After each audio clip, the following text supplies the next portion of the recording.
واحدة من الحقائق المخيفة حول وباء كورونا الذي يجتاح العالم هي قدرته على إصابة الشباب من كل الفئات العمرية، وهذا عكس ما اعتقدناه طيلة 3 شهور منذ ظهور الفيروس وأثبتته آخر الإحصائيات حول العالم.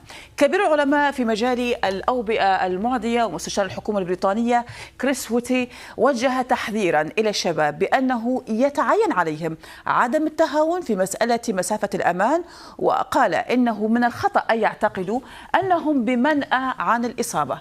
أكثر من ذلك، جاء تحذير آخر من منسقة ومستشارة مكافحة فيروس كورونا في البيت الأبيض ديبورا بيركس، التي قالت: لديكم القدرة على نشره في الأشخاص الذين يعانون من أمراض لا أحد منا يعرفها، ثم تكون النتائج عليهم كارثية. أطلب من الجميع من كل الفئات العمرية أن يلتزموا بالمحددات الوقائية المتعلقة بفيروس كورونا. تتذكرون هذا الشخص وهو الدكتور الصيني لي وينغليانغ الذي اكتشف فيروس كورونا في ووهان وحذر منه. عندما توفي قبل نحو شهر من الفيروس كان عمره 33 سنة فقط. في الحقيقة أن هذه التحذيرات جاءت الآن بسبب تسجيل مزيد من الإصابات بين الأصحاء من فئة الشباب أقل من 50 سنة.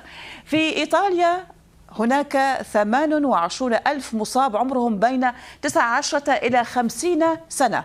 أيضا في الولايات المتحدة التي بلغ عدد الإصابات فيها 2500، يوجد بينهم 705 حالات بين 20 إلى 44 سنة.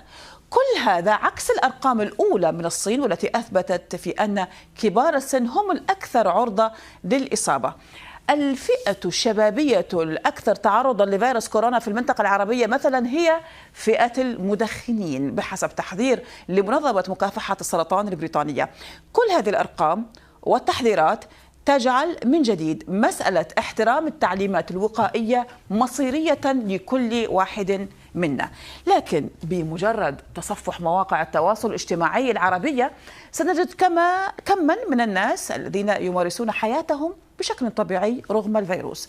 شاهدوا هذا الفيديو من الجزائر الذي يجتمع فيه عدد كبير من الناس على وليمة وهم يتحدثون وكأنهم يسخرون من المسألة على الرغم من حظر الحكومة للتجمعات بهذا الشكل.